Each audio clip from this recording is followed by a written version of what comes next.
Olá, você ligado no Notícias Agrícolas, eu sou Guilherme Dorigatti, nós damos sequência à nossa programação, dessa vez para falar sobre o mercado do milho. Vamos acompanhar o que tem movimentado as cotações nesses últimos tempos, o que a gente pode esperar daqui para frente. Quem vai conversar com a gente sobre esse assunto é o Roberto Carlos Rafael, ele é da Germinar Corretora, já está aqui conosco por vídeo. Então seja muito bem-vindo, Roberto, é sempre um prazer tê-lo aqui no Notícias Agrícolas. O prazer é sempre nosso, viu, Guilherme? Roberto, estar com vocês, todos os ouvintes do Noticiário. Roberto, a gente tem visto nos últimos dias um movimento de avanço nos trabalhos de colheita da segunda safra. O Mato Grosso, por exemplo, já passa da metade dessas lavouras colhidas. Esse avanço de colheita, essa chegada desses novos volumes no mercado, é isso que tem pressionado as cotações nesses últimos dias aqui no país?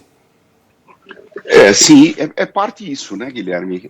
Exatamente, a gente tem como já nós todos esperávamos, nós teríamos um recorde de produção, se tudo der certo, como praticamente deu, né? Tivemos alguns episódios só que acabaram levando alguns produtores tendo uma redução de produtividade, mas assim, se tudo der certo, a gente teria uma safrinha recorde, né? Então essa safrinha recorde é fruto um pouco do que estamos vendo no mercado com essas reduções de preço. A gente também tem que colocar aí a questão de Chicago. Chicago tem caído bem, apesar que o preço no Brasil caiu antes de Chicago, tá?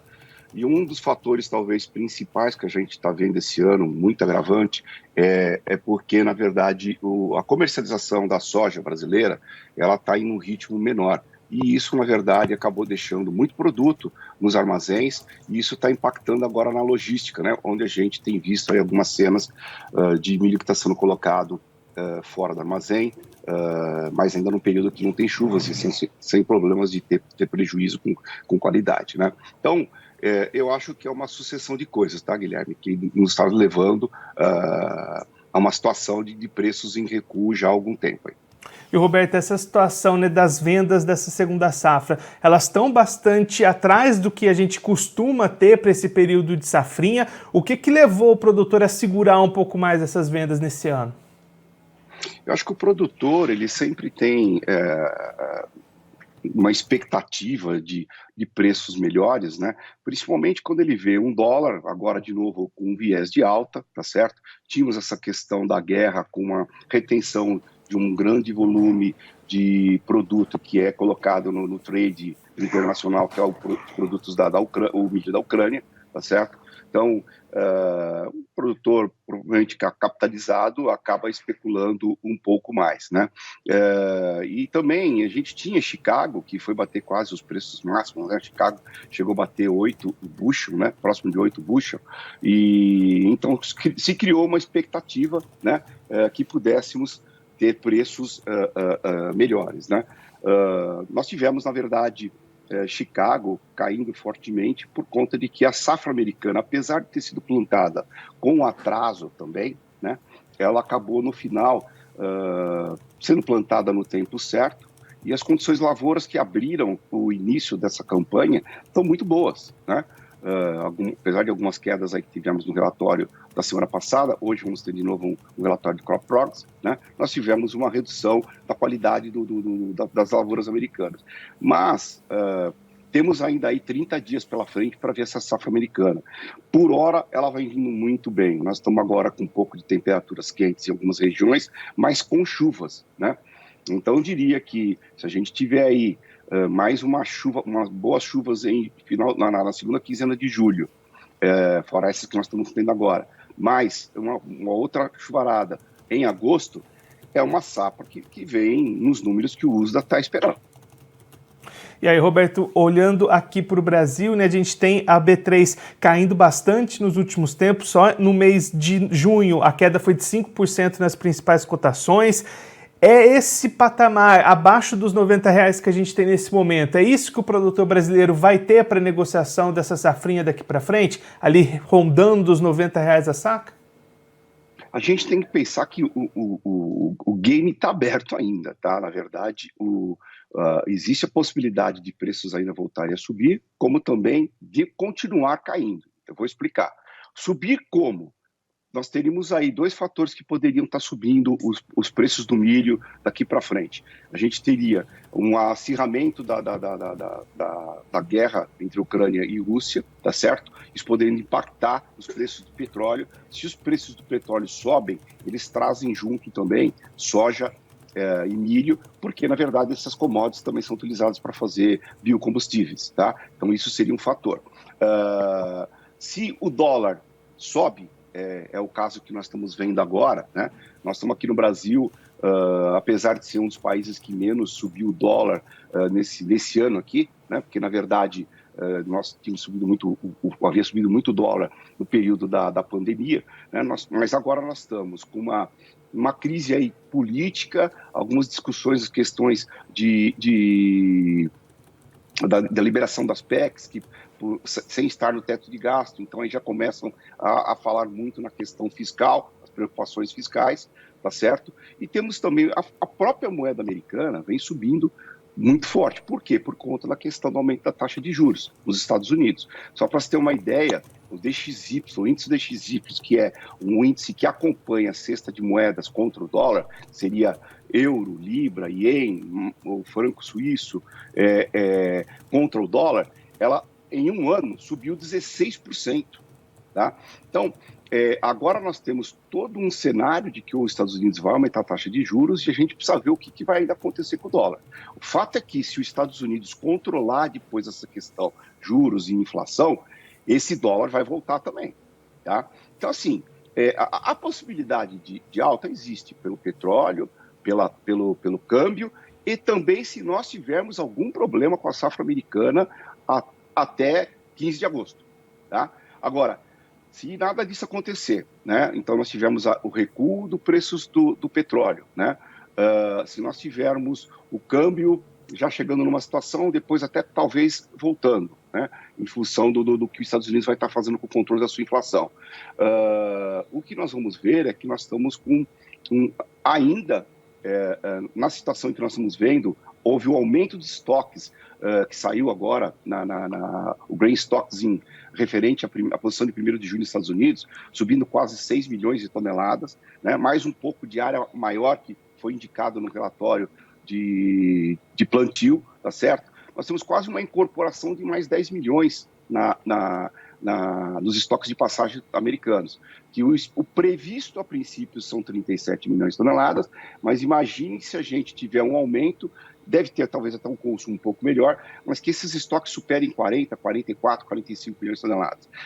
Eu, particularmente, eu viria Chicago numa faixa de 5 a 5,50 se isso acontecer. Tá? Então, se a gente não tiver o dólar subindo, não tivermos problemas com a safra americana e ficar nessa situação que nós estamos vendo que está ficando um pouco mais de estoque do que se esperava, tá certo? Eu acho que Chicago pode cair mais. E aí o câmbio, vamos depender dessa questão do aumento da taxa de juros americana, como também das eleições brasileiras, né?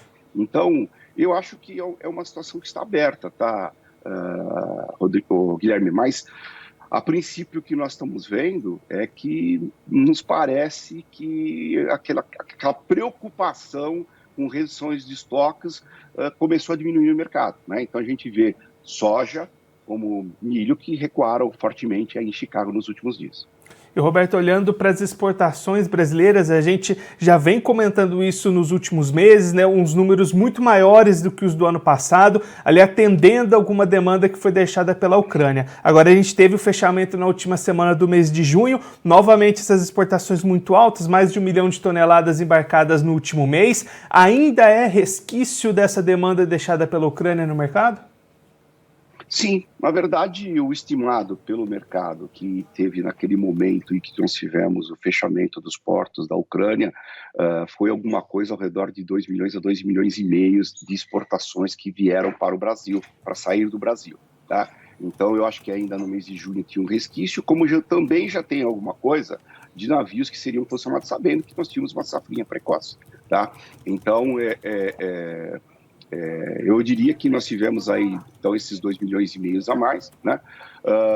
E agora vamos ver como é que vamos se comportar na exportação. Eu acredito numa exportação muito forte no ano, né? O Brasil é um dos grandes players na exportação mundial. Então, com uma safrinha do tamanho que nós temos, eu acredito que a gente vai, se a gente falar uma safrinha de 115 milhões aí de toneladas, né, eu acredito que a gente vai ter aí alguma coisa ao redor de 35 a 38 milhões de toneladas na exportação, fazendo com que a gente chegue lá naquele estoque, alguma coisa aí de passagem ao redor de 2 meses, né, lá em 31 de janeiro. Então, acho que é isso que a gente está esperando também, que nós vamos ter uma boa exportação. Temos uma boa produção, mas também nós vamos ter uma boa exportação. E aí, Roberto, nós temos um line-up de quase 5 milhões de toneladas, inclusive, agora, né? De navios aí que estão sendo posicionados, estão carregando, ou estão já no portos, ou chegando dentro de um horizonte de um mês.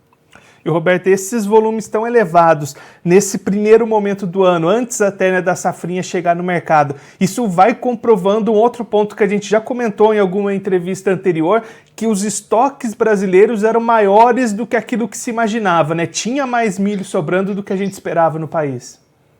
Exatamente. Eu acho que uma grande parcela do pessoal que acompanha o mercado de milho, né, ficou muito preocupado, né, no hiato entre safra e safrinha, né, onde se esperava que teríamos uma certa dificuldade, maio, talvez junho, né, e isso não aconteceu. Então, eu particularmente, na minha análise, eu acredito que a produção da safrinha do ano passado foi maior do que vinha se trabalhando, tá? Então, de forma que se passou sem estresse com relação ao abastecimento, tá certo? O mercado sempre com oferta, o mercado interno sempre dosando as suas compras, e o mercado interno continua dessa forma também, né? Trabalhando de uma forma que está vendo que vem aí uma super safra, então eles estão comprando aos poucos, né? A exportação também, a gente esperava um ritmo melhor, a gente não pode negar isso, isso também ajuda para que, na verdade, um volume menor seja colocado para fora do país e isso fique à disposição no mercado interno. Então, tudo isso fez provocar essas quedas e a gente ainda, como eu disse, se nós tivermos nos próximos 30 dias uma situação boa da safra americana, eu ainda acredito que o mercado pode estar caindo mais ainda, mas também existe a possibilidade desse mercado evoluir se acontecer aqueles fatores que eu expliquei agora há pouco. E, Roberto, para a gente encerrar olhando um pouquinho para o outro lado, né, para o consumidor de milho aqui no país, esse é o momento de buscar novas compras? É melhor esperar um pouquinho, ver essas definições de safra dos Estados Unidos, de repente o preço cai mais, as exportações podem puxar esses preços para cima? Para o lado do consumidor, como é que fica esse momento que ele precisa comprar o milho aqui no país? Então, eu vejo assim, eu acho que a gente, na verdade, como a gente trabalha com o mercado físico, né, nós, na verdade, físico, e também temos o mercado futuro, mas é uma outra empresa, no mercado físico, o que a gente tem percebido é que a cabeça do consumidor, ela é baixista. Então, ele está fazendo compras, acredito que nesse momento, sem estar aumentando seus estoques, tá? Eu acredito que nós vamos ter uma compra um pouco acima do consumo mensal de milho nesses meses de julho e agosto, porque já é uma estratégia nesses períodos de safra, onde tem uma maior oferta de produto, as empresas comprarem um volume um pouco mais e acabarem fazendo seus estoques, tá? O que a gente está percebendo é que isso está caminhando bem timidamente. E apesar que também uma coisa que a gente pode ver é que a comercialização da safrinha está muito lenta, Só no Mato Grosso que passa acima de 50%, mas a gente tem o estado do Paraná aí que não chega a 10% do que foi comercializado de safrinha. Mato Grosso do Sul, acredito que menos de 20%, como Goiás também. Então, assim, as empresas, os consumidores, eles estão acreditando ainda em baixas, então estão se posicionando aos poucos. Acredito que, como eu falei, julho e agosto talvez haja uma compra um pouco maior do que a necessidade de consumo mensal. Roberto, muito obrigado pela sua participação, por ajudar a gente a entender melhor todo esse cenário do mercado. Se você quiser deixar mais algum recado ou destacar mais algum ponto, pode ficar à vontade.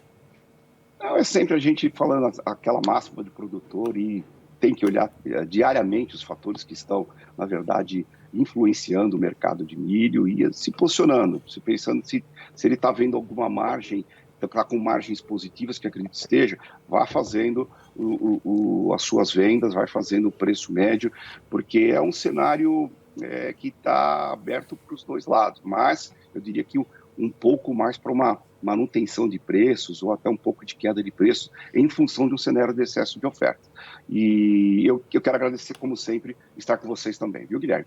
Roberto, mais uma vez, muito obrigado. A gente deixa aqui o convite para você voltar mais vezes e sempre contribuir conosco e com todos os produtores do Brasil. Um abraço, até a próxima. Um abraço, tudo de bom. O Roberto Carlos Rafael, ele que é da Germinar Corretora, conversou com a gente para mostrar como é que tem se movimentado o mercado do milho aqui no país, o que tem influenciado as cotações nesse momento. Roberto destacando primeiramente o avanço da colheita da safra brasileira, pressionando os preços aqui no país, e também um movimento de queda nas cotações de Chicago, também refletindo em baixas aqui no Brasil. Motivos que podem fazer esses preços voltarem a subir daqui para frente. Roberto destacando dois principais. O primeiro deles são as movimentações cambiais com o dólar. Uma elevação do dólar pode puxar esses preços para cima.